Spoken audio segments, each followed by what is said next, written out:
The prohibition on political fundraising by public employees goes back to the late 1800s, and much of the original language is still in effect today.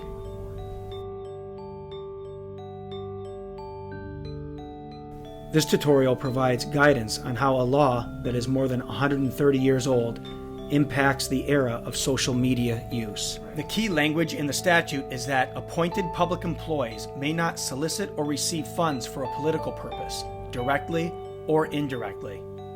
Appointed public employees include anyone who's compensated by the state, county, or municipality, such as school teachers, troopers, and state office workers.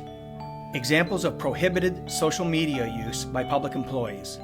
A community college administrator attends a fundraiser and posts a photo with the candidate on his personal Instagram account.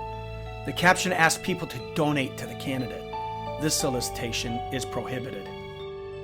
A DPW employee posts this tweet: Howard Hamlin would be a great city councilor. Please vote for him and donate at howardhamlinforcc.com. We only need $10 per person to put him over the top.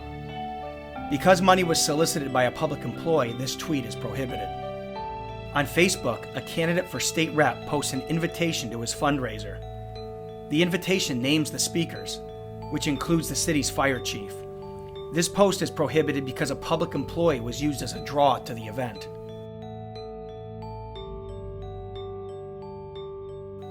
A public employee sees a fundraising tweet by Nick Herman, a candidate for Senate. She wants her friends to donate, so she tags them. This action would be inconsistent with the campaign finance law. Permitted social media use by public employees. Appointed public employees may like a social media post that mentions fundraising. Advocating for the election of a candidate on social media is not restricted. For example, a City Hall office worker can urge people to vote for a candidate on his or her own time using his or her personal social media account, so long as there's no appeal to donate to the candidate.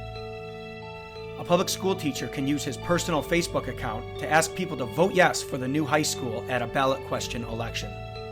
A public employee can tweet out, "Please vote for Lucy Johnson," and include a link to the front page of Lucy's campaign website, even if the website displays a donate button.